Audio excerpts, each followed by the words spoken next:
মহান আল্লাহর নামে, যিনি পরম করুণাময় এবং অত্যন্ত দয়ালু। যে মরা নদী, খোয়াই নদীর জীবিত করার জন্য কষ্ট করে যাচ্ছি প্রায় 100-র উপরে, 100 দিনের উপরে হয়ে গেছে। আমি যে বলতাম যে ঘাম কখনো প্রতারণা করে না, ঘাম দিয়ে যারা গোসল করে তারা ইতিহাস বদলায়। আমি আমার এলাকার ইতিহাস বদলানোর জন্য যা যা করা লাগে করতেছি। আমাদের এই 100তম দিন পার হয়ে আমাদের এই খুদায়ের কাজ চলতেছে, ময়লা পরিষ্কারের কাজ চলতেছে। আজকে আরেকটা সুখবর আপনাদেরকে দিতে চাই।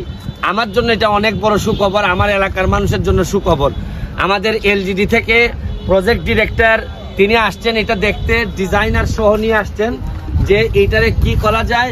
মাননীয় মন্ত্রী মহোদয় যদি আমাদেরকে একটু সহযোগিতা করেন, মাননীয় প্রধানমন্ত্রী জননেত্রী শেখ হাসিনা আমাদের শেষ আশ্রয়স্থল, উনার যদি নজরে কোনোভাবে নিয়ে আসা যায়, এইটারে নাকি একটা সুন্দর, যেখানে আমাদের এই চুনারঘাটে 2টা রিজার্ভ ফরেস্ট আছে, 24টা চা বাগান আছে, পর্যটন নগরী করার জন্য এই মরা নদীর জীবিত করা ছাড়া আমার সামনে আর কোনো পথ নাই। ভবিষ্যৎ প্রজন্মরে কিছু একটা দিয়ে যাওয়ার জন্য এই মরা নদীর জীবিত করা ছাড়া এমপি হিসাবে এর চেয়ে বড় কাজ আমার হইতে পারে না। আমি পিডি মহোদয়ের কাছে যাচ্ছি, পিডি মহোদয়কে ধন্যবাদ জানাচ্ছি যে আমাদের এখানে আসার জন্য। আমি এবং ডিজাইনার উনিও আসছেন, আমাদের এক্সেন আসছেন, আমাদের উপজেলার চেয়ারম্যান এবং আমাদের কাজী লস্কর সাহেব এবং সাইফুল সাহেব যিনি আমাদের পৌর মেয়র আসছেন। আমি এখন পিডি মহোদয়ের জিজ্ঞেস করতে চাই যে মানে আপনি কি দেখলেন, একটু যদি বলতেন যে সম্ভাবনার জায়গাটা, আমি ওনার কাছে যাব, আপনি যদি একটু বলতেন এদিকে তাকে। ধন্যবাদ মাননীয় সংসদ সদস্য মহোদয় এবং স্থানীয় জনগণকে। সংসদ সদস্য মহোদয়ের আহ্বানে আমি এখানে আসছি এই নদীটা দেখতে এবং ওনার অনুরোধে পরামর্শ দিতে কি করা যেতে পারে।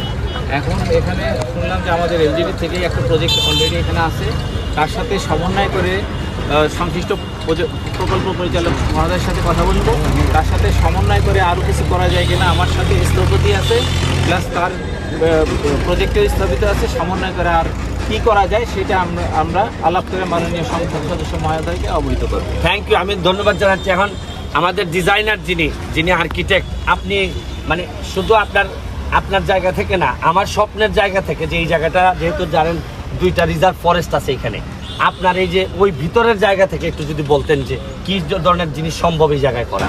আসলে চুনারুঘাট এবং মাধবপুর উপজেলায় বাংলাদেশের অন্যতম মানে বৈশিষ্ট্যপূর্ণ 2টা ফরেস্ট অবস্থিত। এর মধ্যে একটা হচ্ছে রেমাকালেঙ্গা, একটা হচ্ছে সাতক্ষীরা। আশেপাশে চা বাগান সহ এটা একটা বিরাট মানে টুরিস্ট স্পট। এখানে প্রচুর পরিমাণ দেশি পর্যটকই প্রচুর পরিমাণে এখানে প্রত্যেক বছর ছুটির দিনগুলোতে আসে, এর বাদেও আসে। তো আমরা দেখছি যে আপনার এখানে আসলে চুনারঘাট বাজার থেকে আসলে নেমে এরপর আরেকটা জায়গায় যাইতে হয়। তো সেই ক্ষেত্রে আসলে চুনারঘাট এই জায়গাটার আসলে একটা উন্নতির দরকার। তো এখানকার মাননীয় এমপি মহোদয় উনি আসলে খুব ভালো একটা উদ্যোগ নিয়েছেন। আপনাদের এখানে খোয়াই নদীর যে পুরান যে শাখা, যেটা আমরা অক্সবো লেক বলি মানে বাও, ওটাকে উনি যে ময়লা টয়লা পুনরুদ্ধারের যে ব্যবস্থা নিয়েছেন, এটা আসলে চুনারুঘাটকে যদি রিভাইভ করতে হয় বা এখানে যদি একটা টুরিস্ট বা পর্যটন কেন্দ্র হিসেবে গড়ে তুলতে হয়, তাহলে একটা হাব লাগে যেখান থেকে এসে আসলে লোকজন অন্যান্য জায়গায় যাবে। এই জায়গাটা আসলে খুব সুন্দর একটা প্রসপেক্ট আছে, আমরা ঘুরে দেখলাম যে মানে পুরো জায়গাটা আসলে একটা সুন্দর পার্কের মতো করে গড়ে তোলা যায়, যেখানে দেশি গাছপালা যে ল্যান্ডস্কেপিং হলে লোকজন আসলে ইভেন চুনারুঘাটের লোকজন উপকৃত হবেন, যে তারা একটা সুস্থ বিনোদন কেন্দ্র পাবে। আর বাইরের যারা পর্যটক আসবেন ওদের জন্য সুবিধা হবে যে একটা সুন্দর জায়গায় নেমে এরপরে উনি এখান থেকে বিভিন্ন জায়গায় গেলেন। সেই হিসেবে আসলে এই জায়গাটা আমি সাধুবাদ জানাই যে উনি যদি এটা কমপ্লিট করতে পারে তাহলে এই পুরো এরিয়ার লোকজনের জন্য আসলে একটা খুব সুন্দর জায়গা। Thank you. দেখেন আমাদের স্বপ্নের জায়গাটা অনেক বড়।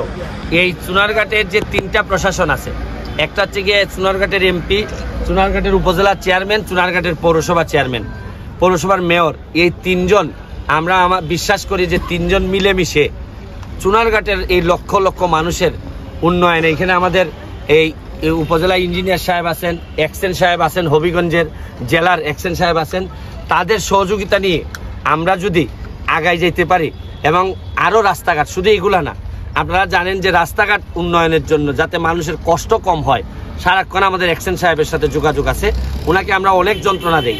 তারপরও বিশ্বাস করি যে যেহেতু কথা দিছি, শপথ নিছি যে এমপি হিসাবে শপথ নেওয়ার আগে যে এলাকা পাইছিলাম, এমপি হিসাবে বিদায় নেওয়ার আগে এর জন্য এর চেয়ে ভালো একটা এলাকা রেখে যেতে পারি।